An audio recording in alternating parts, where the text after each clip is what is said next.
Praise God. So, basahan na to sa Numbers chapter 11, verse 1. Isaya to siya. Mandaya.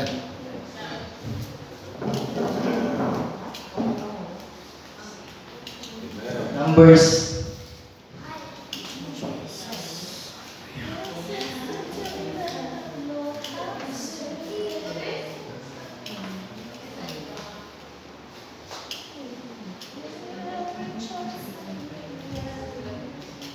Numbers 11, verse 1. Unya ang katawhan nagbagulbol diha sa pagpadungog sa Ginoo, may tungod sa ilang kalisdanan. Ug sa dihang madungog kini sa Ginoo, misalaog ang iyang kasuko ug midala batok kanila ang kalayo sa Ginoo ug milamoy sa mga daplin nga bahin sa kampo. Verse 2.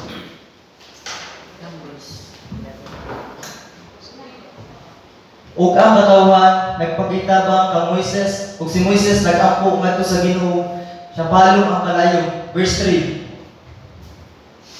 Busa ngalan ngadtong nakita gitawag og kabera kay ang kalayo sa Ginoo midinaag sa taliwala nila. Verse 4. Thank you, Jesus. Ug ang nagka-lain-laing panon sa katawhan nga uban kanila gibati og hilabihang kahidlaw ug ang katawhan sa Israel mutuaw pag-usab og lingon maayo unta ug may karne kitang makaon. Verse 5. Nahinumdum nato ang isda nga gikaon nato dito sa Hito nga walay bayad, ang mga pipino ug ang mga melon ug ang mga bawang ug ang mga sibuyas ug mga ahos. Verse 6. Praise Jesus. Apan karon ang atong kusog nahubas ug wala gayoy laing gawas niining mana nga tan-awon. Verse 7. Ang mana sama sa liso, sa kulantro, ug ang dagway niini sama sa uga nga dagok. Verse 8.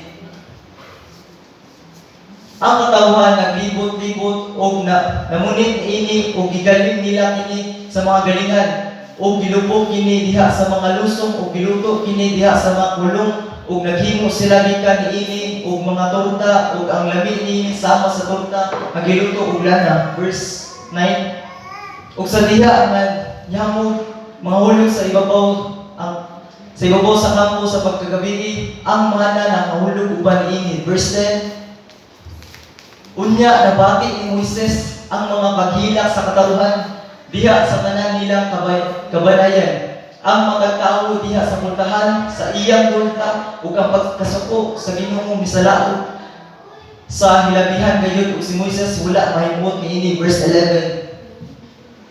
Busa si Moises mingon sa Ginoo, ngano man nagbuhat ikaw ug kautan sa imong ulibon ug ngano mawala man ako mga kaplag ug kahimo sa imong pananaw nga gibutang man nimo ang palas-anon niining tibuok katawhan nganhi kanako. Verse 12.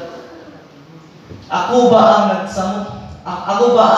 nagsamko niining tibuok katawhan ug ako ba'y nanganak kanila aron mag-ingon ikaw kanako dan-as sila sa imong sabakan sama sa tig-alima nga nagdala sa batang masuso ngadto sa yuta nga imong gipanumpa sa ilang katigulangan. Verse 13. Asa man ako ug kami nga kayata kanila tibuok katawhan nagahilak sila diri kanako ug nagingon hatagi kami ug karne aron among kaunon. Verse 14. Hallelujah. Dili ako makahimo sa pagdala niining tibuok nga katawhan nga ako lamang kahilabihan kini kabug-at ala kanako. 15. Ug kun mao kini ang imong buhaton kanako pakya ako dayon. Kun ako nakakaplag ug kahimo sa imong pananaw ug ayaw ug pakitaa sa akong pagkalaalaot. Amen. So the title karon is Lord, it's too heavy. Bukat kayo, Lord. No, dili ka katuo nga si Moises, servant siya ni Lord. Pero ano lang bakit siya kabukaton siya kasing-kasing una-una. Hallelujah. No? So kana siya, naka-question ka si Moises na, Lord, nganong gingani man nimo paghimo ako mga katawan? Nganong i-treat man nimo libad ang katawan? Lord, bukat kaya ang responsibilidad. They come weeping me to say, give us meat. Say question ang mga tao siya, tagaay ko, Lord. Tagaay ko karni. Si question na tao ka, Moises. Nya ana si Moises gani dito, madili na ako ni kaya Lord ko kana lang gani nga responsibility, patiya na lang ko. Amen. Wala ko ba sa inyo karon pero kani jud siya wali, kani jud siya word is ma-apply ko na sa sarili. Kita tanan na jud mga responsibility sa trabaho, sa negosyo, sa eskwela. Kita jud tanan na jud. Amen. Hallelujah. Kita jud tanan bugat ng responsibility, especially sa mga ginikanan, sa mga estudyante financially, na jud mga responsibility. No? Amen. But God responds in Numbers 11, Numbers 11 verse 16 to 17. Sige, flash ka na siya. Sa God response. Sa God response itong sa flash.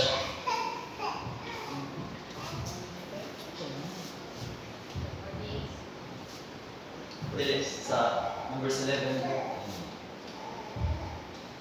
So, kanino? I-flash lang verse 16 to 17.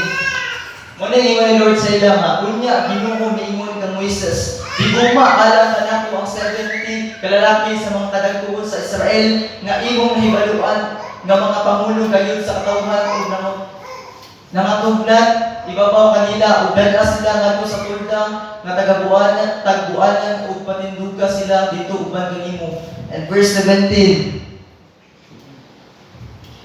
unya ako munsad o pagisulti kanimo dito ug ako makakuha og espiritu nga anaa kanimo ug kini ibutang nako kanila ug sila magpas-an sa kabugat sa katawhan uban kanimo aron dili ikaw magpas-an nga mag-inusara. Hallelujah. Let's pray no. Let's pray in the name of the Father, the Son, the Holy Spirit, in the Lord. Siliwi ka ng pulong Ginoo Lord ka Jesus. Thank you Lord.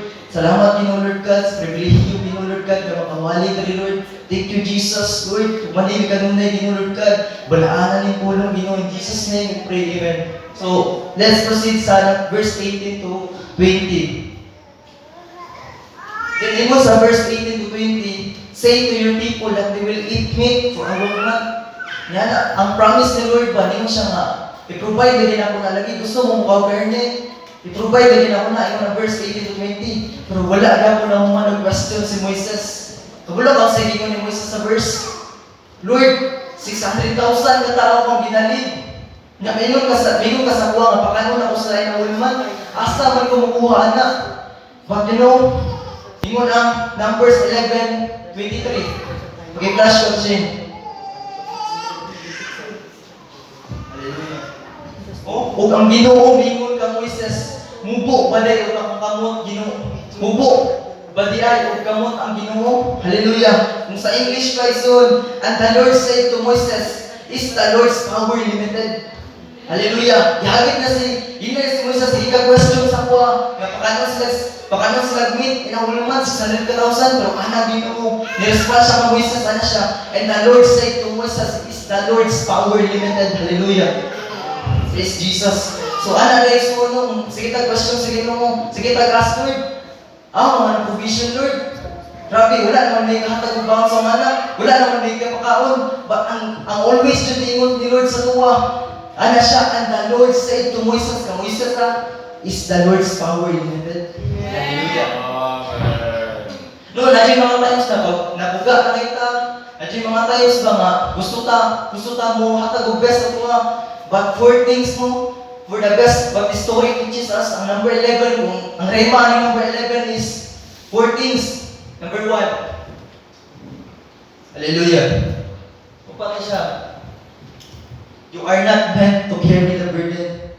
Hallelujah. Wala ka gisugo sa Ginoo nga mas ano nang bulakon. Kanang responsibility nimo nga mo'y makadalas nimo sa depression, nga mo'y makadalas nimo sa anxiety, nga bugat na kayo, ayaw. Ingon ang Ginoo, you are not meant to carry the burden. I-provide na sa Ginoo ang mga pagkinahanglan nimo. I-provide na sa Ginoo kung sa'y nagkulang si Muha. Si Moises, remember, 600,000 katauhan gigilig. Pero i-provide sa Ginoo yung pagkinahanglan nimo. Number 2, hallelujah. Sometimes, God answers your question not with what you're expecting to, but with an instruction to help you to move forward.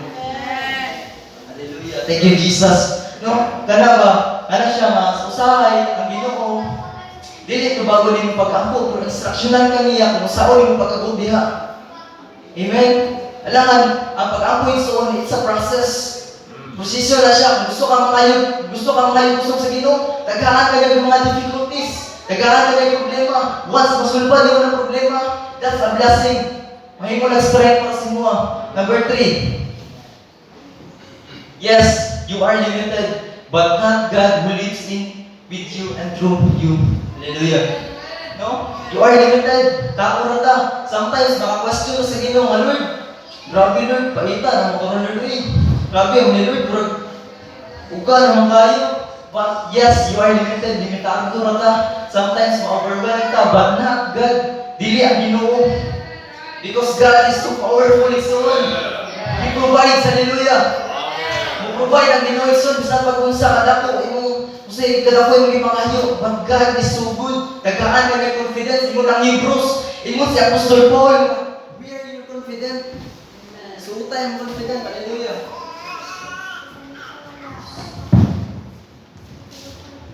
Amen. Hallelujah. Na imo ng Proverbs. Anong Proverbs? Trust in the Lord with all your heart and do not lean on your understanding. Amen. Hallelujah. Di ba? Ano si Lord na trust in the Lord with all your heart. Kaya kung magsalita sa mong galingong kusog, hapla dito diya. Amen? No, trust in the Lord with all your heart. Muna mo sa mga yes, limitado ra ka. Anong malimitahan kasi mo kagalingon? Because you are leaning on your understanding. Hallelujah. Kasalig kasi mo pagbalingon ng kusog. Hallelujah. But not God who lives in you. Dili ang Ginoo Ison. Ayaw limitahin Ginoo. Kaya question ka sa Ginoo. Kanang gininhawan nimo kung baon ko na karon. Hallelujah. No? So, number 4. Believing in God won't accept you from struggles. Hallelujah. No? Ganito, even though si Moises, able siya ang istorya sa Ginoo face to face, pero ano nakapatid na po siya ngana? Able si Moises, maningon, Lord, servant mga ako ni mo, kuha ng burden sa kuha. Kuha ng responsibility sa kuha. Pero ana suon nga believing in God, dili ko pasabot nga na kay relasyon sa Ginoo except to na sa mga struggle. Hallelujah. Samtang napagod sa kalibutan, naadyo na.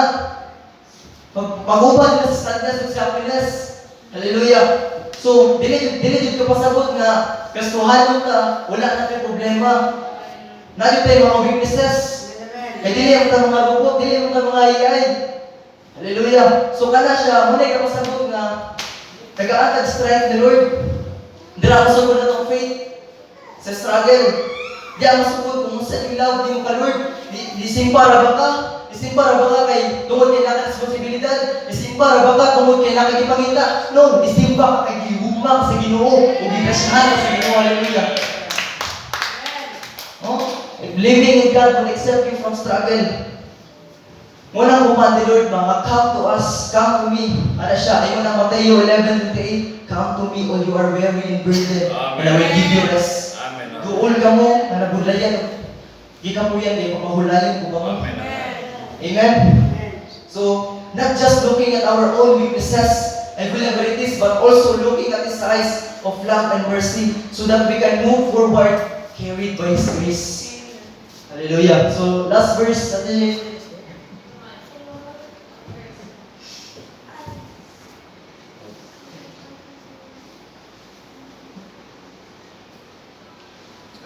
Praise God, hallelujah. Amen. 1 Corinthians 15, verse 58. 15:58.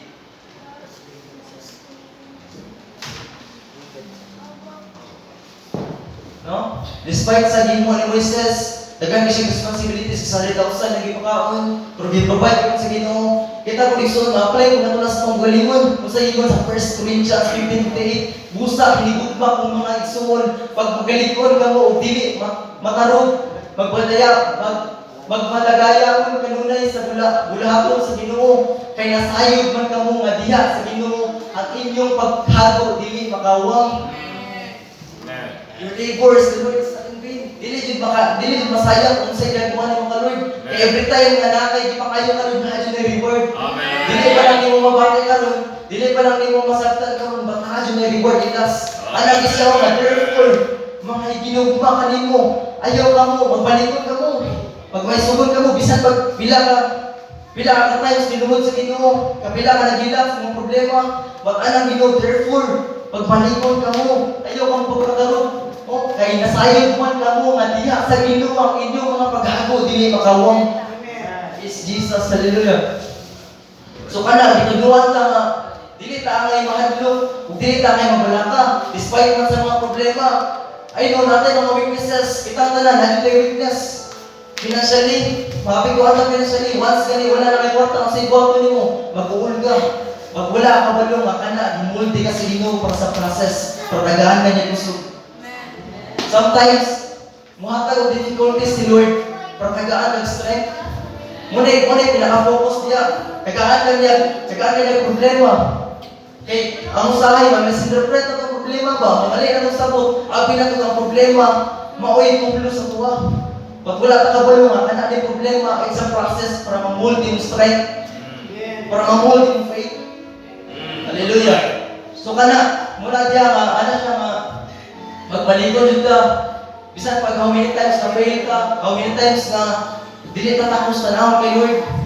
But iya grasya jud gisuon, dako jud iya grasya kanato. Every time mamutana ta siya, ano man Lord, pero nabuhat ni sa kuha. Lord, grabe naman yung problema Lord. Ba't mamutanon ka ni Lord? Limitado ra ba yung power? Dili limitado ang power ni Lord gisuon. Powerful kay si Lord. Daghan na siya promises sa Bible, daghan na kay mga apostol, daghan na kay mga servant ni God, wala kay gipakyas. Remember Job. Gikuha na niya tanan sa Ginoo, pero musay gihatag ni Lord. Na reward gitug-gitug pa niya. How many times si Job nagampo gyapon bisag naa ni problema. Monay pasabot niya nga dili na to tanawon ang butang nga nagliyo ko sa ministry as responsibility. Gikuha na to niya gigugma ta sa Ginoo. Kaya kung ang saligan lang ko yung emosyon lang, listo yung kayo nga makalahutay ka sa iya. Jesus, hallelujah. Thank you, Lord. So, kanila mga mag-share ka lang. So,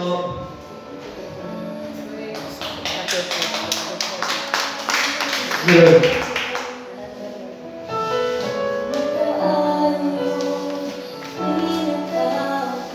Praise Jesus. Thank you, Lord.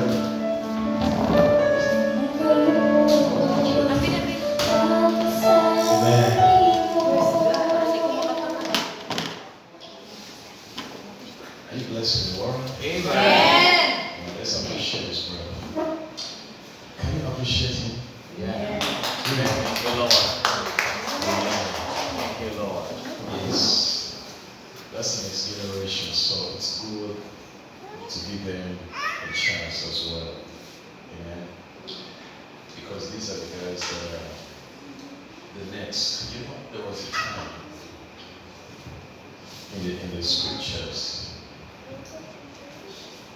it was a time when King Saul was the king of Israel. And by this time, the Bible says Israel was faced with that enemy, the Philistines. These were the number one greatest enemy of Israel. And because they made an agreement, because they wanted each side to send a champion. So the Philistines, they sent Goliath. It was to Goliath. You know the meaning of Goliath? Goliath. Do you know what's the meaning of Goliath? Huh? You know what's the meaning of Goliath? Goliath means someone who's stripped of weapon. Stripped. So it's a picture of the devil. The devil has been stripped. Literal of weapon through Jesus' death on the cross. Anyways, they sent a Philistine. 10-footer, the most ugliest thing that ever lived. He was a 10-footer giant. The Bible says he was a giant. And the whole nation of Israel was cowering in fear. Fear, taunted day and night. The Bible says no one could go to fight because all Israel was in fear. Can you imagine? All they kept hearing were these words of reproach. The Bible says reproach, shame. Even Saul, the king, could not go to fight. His son, Jonathan, a man of faith. You know, Jonathan was a warrior man. But there are times we become weak in faith. We used to do great things for God, exploits for God. Now no more. Have you been there? Jesus was a man of God, man of faith, man of power. Now what happened? No more faith anymore. You know, they are men of God I know. Used to walk in miracles, signs, wonders, tumors disappear, cancers getting you. Today you read them. You don't believe this was a man of faith. No more moving healings anymore. I want to mention names. Today, you meet them today, you won't believe anymore. Is this the man who used to walk in miracles, to crusades? What happened? What's up with the man? What's the man? That was the life of Saul, backslidden, and Jonathan. And the Bible says, down in the field. Because I want the English or Lava? Because I want it. Lava. The Bible says there was a man, his name is Jesse. You know the meaning of Jesse? Jesse. Jesse. Jesse means in him is strength. It's a powerful name, Jesse. If your name is Jesse, it means in him is strength. It's a picture of our Lord Jesus Christ actually. In him is strength. That's the meaning of Jesse. Anyway, Jesse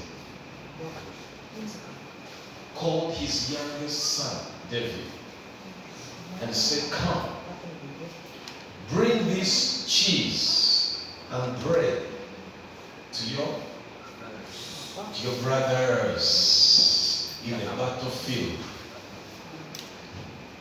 Just imagine that boy rebelled and said, Kapui died. I will not go. No.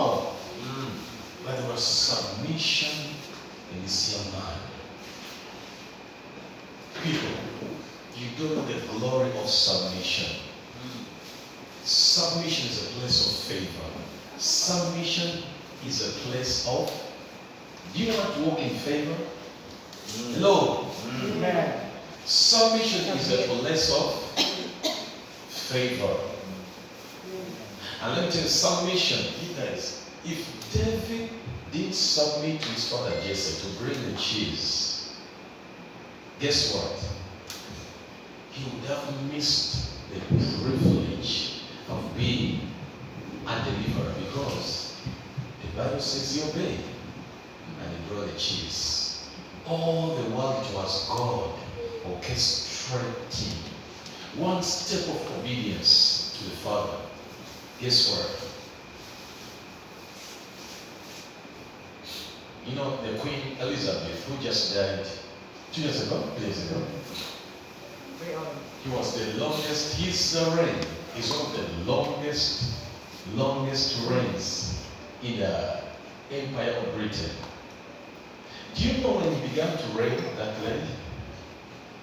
When he began, his reign began with a rainbow in the sky. Interestingly, on his death, still there was a rainbow. Wow.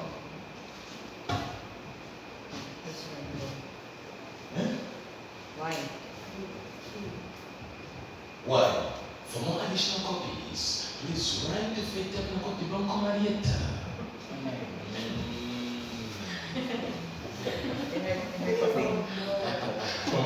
For more additional copies and tips, folks, please write to Faith Copy Banco Marietta. Okay. Listen. Salvation is a place of favor. Amen. David obeyed and he brought the cheese. All the while, just imagine, Queen Elizabeth said he made a speech on the Christmas Eve. Do you know what was the speech? He was commenting the speech she made. It was a speech about Christmas. How the speech is so long. I wrote it somewhere in my Bible. Beautiful speech. I'm going to tell you this. Amazing speech. Many people don't know the speech. But in that speech, she said, never despise simple steps, because simple steps bring lasting change. A simple step of obedience, a simple step of faith brings lasting change. Amen. David took a simple step to bring the cheese. You know what happened? He came at the right time, right place, when the enemy Goliath is reproaching the giant, reproaching the people of God. And the Bible says David had all the words of reproach from this giant. Can you imagine? All the people of God are in fear. The top test is all unbelief. Can you imagine? All the people of God, no one is in faith anymore. Can you imagine? This is so hard. Financial problem. It's all unbelief. The promises all forgotten. How God shall supply all man is forgotten. How the Lord is my sheep and ash, all forgotten. There was a talk in Israel that time. And God had to move out of Israel outside to bring a man fresh, a young boy fresh from his presence. Who was singing songs. The Lord is my shepherd, I shall not rise, practicing breath. I know what happened. David had the words of this general. You know what David said?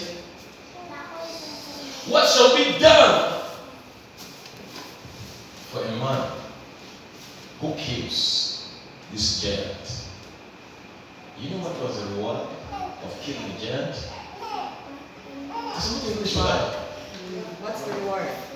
Hello? Yeah. Something English for that. But you have to loud your voice. Hello, my voice. You have to loud your voice so that we can decide to hear it. No. Louder, please. See again. What's the reward? She said I have to lower my voice. Yeah. Actually, I'm not preaching. No, I'm not preaching. This is called housekeeping. Mama, what's your mom? You have to move forward. See, I preach simple truths, but powerful. You know why? Because Jesus always preached simple truths, but they will take us eternity to understand. I'm a preacher who keeps things simple for people to understand. I don't have to complicate messages for people. No. I preach simple things. Jesus taught simple truths. Anyways, David asked, what will be the reward for a man who kills this giant? You know what's the reward? The first reward, he will marry the king's daughter. Wow. I hope that God is beautiful. This is scripture. This is scripture. You think I'm joking? This is all scripture. Just don't have time to show scripture. It's all scripture. That's the first reward. For the man who killed, he will marry the king's daughter. Oh, the girl is beautiful. Second reward. The second reward is this. his familia, will be exempted from paying tax. Wow. Oh. And anyway, to cut the story short, we know the story, right? This 17-year boy, the Bible said they dressed him in a full armor with a shield. David felt uncomfortable. He said, "Took off this." The Bible says he ran. Ran. He went in a trench and got 5 pebbles. You know pebbles? Pebbles. You know pebbles? Yeah. Or you don't know pebbles? Bato. Bisaya, what is pebbles? Bato. Bato. Gamay. Gamay bato. The Bible says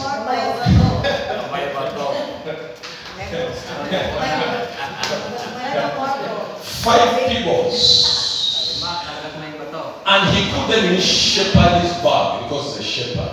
Actually, it's a picture of a pastor. That's revelation. Because the Bible says Goliath was dressed in the armor of bronze. Check the scriptures. You know what is bronze in the Bible? Judgment. You see, every time there's a teaching of judgment, the pastor, David, he went as a pastor. How do I know? Shepherd. Yeah. Spreading. The word remove judgment from the church is not preaching judgment. That's why David removed revelation. David said, "I will not attack judgment with judgment." He removed it. No, I will go as a shepherd.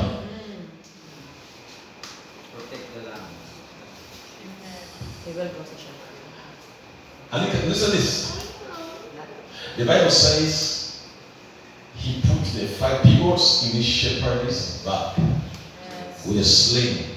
That's his language. And the Bible says, listen. The Bible says with a sling. Lambuyog.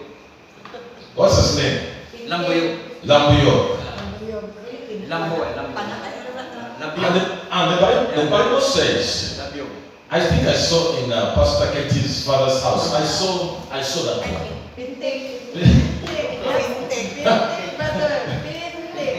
Parenting. Wow. Sling siya. Listen. Parenting. Yeah. Wow. That's right.